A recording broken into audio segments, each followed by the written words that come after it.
안녕하세요. 이 시간은 딸기 고솔 재배 기본 관리에 대해서 말씀드릴 나른노 컨설팅의 이정필입니다.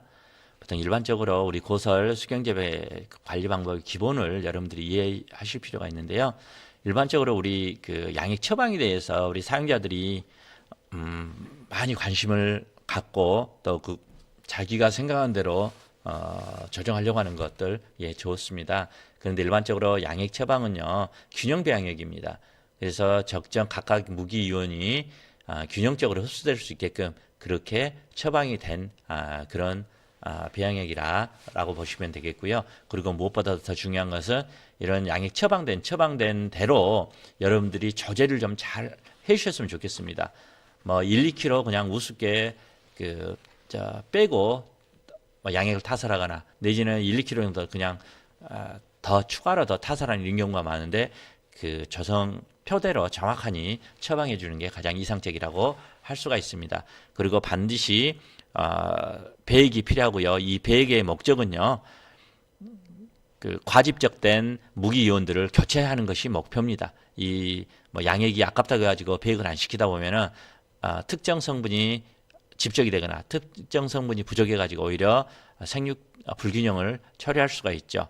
그리고 함수율은요 적정 기상률을 고려해가지고 55에서 70% 정도 유지해야 되는데 우리 딸기 같은 경우는 함수율이 좀 높습니다. 그래서 보통 우리가 첫 급액하고 나서 1, 2분 정도 지나면 바로 배액이 시작되는데 함수율이 지나치게 높을 경우 뿌리 발달에 제한이 됩니다. 그리고 배수가 안 될 경우에도요.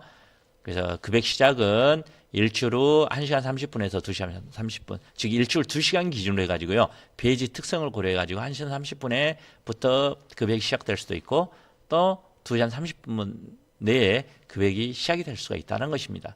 그리고 급액 종료는요. 일정 함수 편차를 고려해가지고 이루어져야 됩니다. 보통 8% 이상이다 그러면 종료 시간을 늦춰주고 즉 뭐 보통 1몰 3시간에서 3시간 반 전에 종료하라고 그러는데 8% 이상이다 그러면 2시간 반, 2시간까지도 이렇게 늦출 수가 있고요. 또 5%다. 그러면 어떻습니까? 3시간 지금 반인데 5%다 그러면 4시간, 뭐 4시간 반 이런 식으로까지도 앞당길 수가 있다라고 보시면 되겠습니다. 그리고 급액이 씨는요. 기준이 있습니다. 내가 주고 싶으면 우리 딸기가 먹는다. 이게 기준이 아니고요. 배액이 씨를 반드시 측정을 하셔야 됩니다. 그래서 배액이 씨가 급액이 씨보다 0.3에서 0.5 정도 높게 관리하시면은 양의 급액을 관리를 통해서 세력을 충분히 배관리해 줄 수가 있습니다. 또한 급액 pH는요. 5.2에서 6.2 정도로 관리해 줄 수가 있는데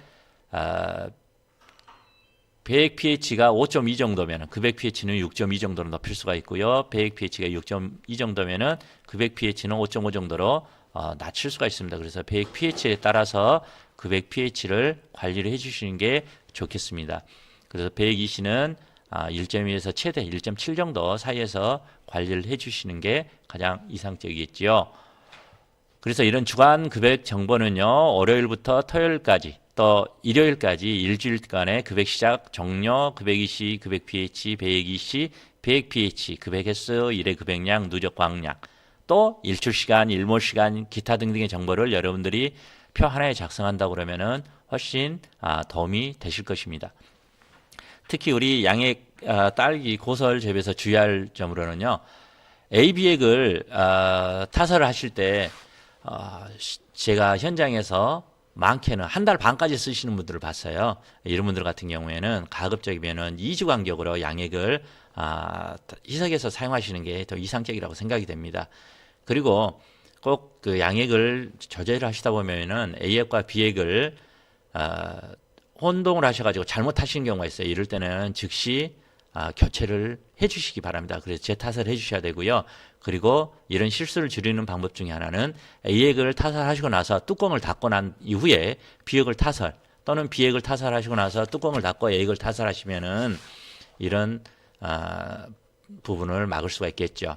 그리고 온수의 pH가 온수 우리 검사를 꼭 하셔야 되거든요. 그래서 온수 pH가 낮을 경우에는 중탄산 칼륨이라고 하는 비료를 C통에 희석을 하셔가지고 pH를 올려주셔야 됩니다. 그리고 가끔 이제 양액 조성해 주시는 분들이 그 A액이나 B액에 산을 처방을 하실 겁니다. 이때는 산으로 인식을 하지 마시고요. 비료로 이해를 하시고, 또한 그 pH 변화가 심했을 경우에는 C탱크에 있는 산의 농도를 조정해 주시는 게 더 이상적이겠죠. 그래서 반드시 pH는 5.5에서 6.2 정도 사이에서 관리될 수 있게끔 이렇게 해주시고요. 급액 pH가 5.0 이하로 하강하는 것은 반드시 주의를 하셔야 됩니다. 그럼 뿌리 손상이 일어나기 때문에 그렇습니다. 그리고 비에게 처방된 질산은 가장 우선순위로 희석을 해주시기 바랍니다. 보통 비에게 절반을 물을 채우고 질산을 희석한 다음에 다른 비료들을 희석해 주게 되면은 비료들이 더 잘 넣게 되죠. 그리고 우리 양액기에 필터가 있는 것은 물론이고요. A액, B액 앞에 또 필터, 또 여러 부위에 필터가 있는데 이런 필터는 주기적으로 청소를 해주는 게 좋습니다. 그리고 AB액, 원액통은 2, 3회 정도 양액을 희석하시고 난 다음에 반드시 바닥에 이물질을 제거를 해주시는 이런 상황들이 필요합니다. 이걸 제거하지 않으면은 우리가 양액을 정상적으로 조절했다고 하지만은 이 균형이 또 깨질 수가 있습니다.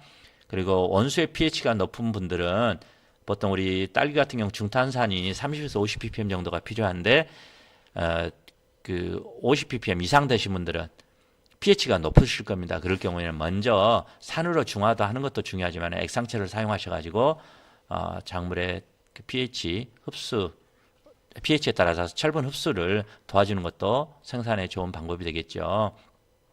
여기에 보시는 것은 우리 타이프노스 아래에 통을 깔아가지고 급액, EC나 pH를 측정하는 이런 상황들이 되겠고요. 대부분 이런 그 온실에 재배되는 작물은요, 뿌리에서 양이온을 흡수하게 되면 칼슘이라든가 칼륨이라든가 마그네슘을 흡수를 하는 이런 양이온을 흡수하게 되면은 수소이온을 배출하게 됩니다. 또한 음이온, 질소인, 황간과 같은 음이온을 흡수하게 되면은 수산기온을 내놓게 되죠. 그래서 이 수소와 수산기가 만나게 되면은 중화가 된다고 하는 H2O 물이 되는 중화가 된다고 하는데 이 이후에 수소기가 많게 되면 pH가 떨어지게 되고 수산기가 많게 되면은 반대로 pH가 상승하는 이런 상황이 되게 됩니다. 그리고 여러분들이 그 기량작용에 대해서 관심이 많으실 겁니다. 그런데 우리 딸기 고설 재배하시는 분들 같은 경우에는 균형 배양액을 따기 때문에 사용하기 때문에 기량작용보다는 pH에 더 관심을 갖고 pH를 더 적정화시켜 주는 게 더 이상적이라고 생각이 됩니다. 이런 기량작용의 핵심은요, 이 빨간색 선은 흡수를 억제를 하는 거라고 보시면 되겠고요. 이 녹색 선은 서로 흡수를 도와주는 이런 상보작용, 상조작용에 대한 건데 이렇게 제가 표로 한번 정리를 해봤습니다. 칼륨이 많을 때는 마그네슘과 칼슘 흡수를 저희하고요. 칼슘이 많게 되면 질소, 칼륨, 철, 마그네슘, 붕소, 아연, 망간의 흡수를 저희합니다. 마그네슘이 많을 때는 칼륨의 흡수를 억제를 하고요.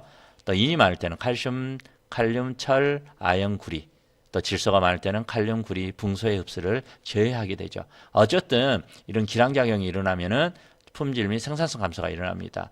그런데 우리 균형 배양액 상황에는 수경재배에서는 pH가 훨씬 더 중요하다는 거 생각을 해주시고 또한 배액을 충분히 해주시는 것이 필요하다는 것이죠. 그리고 배지의 온도를 모니터링하기 위한 지온 센서, 그리고 가끔 여러분들께서 그 끝부분에 물이 공부하는 라인의 끝부분에 보면 마른 상황을 볼 수가 있을 겁니다. 보통 여기에 달려있는 밸브를 엔드 밸브 내지는 엔드 캡 이렇게 표현을 쓰는데 이 부분을 2, 3개월에 한 번씩 오픈해가지고 이물질을 제거해 준다 그러면 지금 여기에 한 1.5m 정도가 지금 정상적으로 생장을 못했는데 약 1m에 10주 정도의 딸기가 정식이 되고요. 한 주당 약 500g 정도의 수확을 이루어집니다. 만약에 이런 부분들이 발생을 하지 않았다고 그러면 어떻게 돼요? 생산성 증가 또 방법이 되겠죠. 엔드캡을 열고 받아본 이렇게 이물질들입니다. 이런 부분들이 없다면 훨씬 더 작물이 생장이 균일하게 이루어지겠죠. 그래서 그 양액 관리에 한번 요약을 한번 해드린다 보면은 양액은 2주 간격으로 반드시 조절을 해주시고요. 일주일 후 2시간에서 일몰 전 3시간까지 급액이 이루어질 수 있게끔 일일 급액의 수는 강관계에는 5에서 8회, 약관계에는 1에서 3회. 그 배액이시는 반드시 급액이시에 비해서 0.2에서 0.5 정도 높게 관리될 수 있도록 해주시고요. 일액 현상이 심하게 나왔을 때는 배액이시를 높여주거나 또는 급액 종료 시간을 앞당겨주는 저기 종료를 해주셔야 되고요. 세력이 약할 때는 pH를 6.0에서 6.2까지, 또 강할 때는 5.8에서 6.0으로 이렇게 목표를 가지고 pH 관리도 이루어졌으면 좋겠습니다. 그리고 급액 이시 및 pH 조절은 반드시 배액 측정 결과에 따라서 조정을 해주는 이런 행위가 원실에서 이루어졌으면 좋겠고요. 여러분들이 확인하지 않는 결과는요, 믿지 마시고요. 확인하셨더라도 작물이 정상이냐 비정상이냐를 판단하셔가지고 그 상태를 다시 점검하시기 바랍니다. 그래서 이런 확인된 결과는 작물의 현재 상태를 알 수 있다. 그래서 꼭 반드시 점검을 하셔야 된다라고 하는 것을 말씀드리면서 이 시간 마무리하도록 하겠습니다.